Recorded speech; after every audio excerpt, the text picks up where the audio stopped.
In 1968, Martin Luther King, Jr. was assassinated in Memphis, Tennessee. His killer, James Earl Ray, was captured months later. King was only 39 years old. But in his short life, he changed the face of this country. Without his influence, who knows how long it would have been before all equal rights were protected for everyone. Let's travel back to 1968, to see the assassination of Martin Luther King, Jr., to see why Ray killed him, and why it happened in 1968.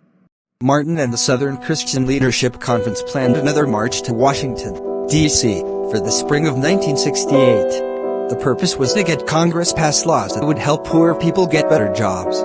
Before the big march, Martin Luther King, Jr., went to Memphis, Tennessee. Garbage workers were on strike. Martin wanted to help them get a pay raise. On March 28, 1968, Martin and the peaceful protesters set out on the streets of Memphis. Once again, the result was violence. But it was caused by some of the marches. Some teenagers broke into local stores and stole things. A riot began. This went against everything that Martin stood for. Martin returned home to Atlanta and did not come back to Memphis until April 3rd. Many people were threatening to hurt Martin. But Martin was not afraid. He still hoped to help the striking garbage workers. Martin met with some of the other city and civil rights leaders the next day. Later that evening, Martin stepped out onto the balcony of his room at the Lorraine Motel. It was chilly outside, but Martin was enjoying the fresh air. Suddenly, a gunshot rang out. At St. Joseph's Hospital, Martin Luther King, Jr., was dead. The civil rights movement had lost its strongest voice.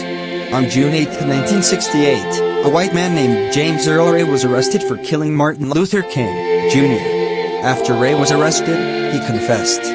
He was sentenced to 99 years in prison in 1969, which the release year was 2068. However, Ray later claimed he was innocent, but could never prove it. But his prison years didn't work, because 29 years later, in April 23, 1998, Ray died in prison, and his cause of death was complications related to kidney disease and liver failure caused by hepatitis C. After his death, he was cremated, and his ashes were sent to Ireland, and his ashes were buried somewhere. Thousands of people walked in the streets to honor an important leader of the civil rights movement. We still struggle with racial equality to this day. But thanks to Dr. King and other civil rights leaders, we know that great change is possible. One day right there in Alabama, little black boys and black girls will be able to join hands with little white boys and white girls as sisters and brothers. I have a dream today. His nickname was Marty in MLK. But Martin Luther King, Jr. continues to be remembered as a super smart boy who skipped 2 grades, a man who believed in peaceful protest, and a great leader of the civil rights movement.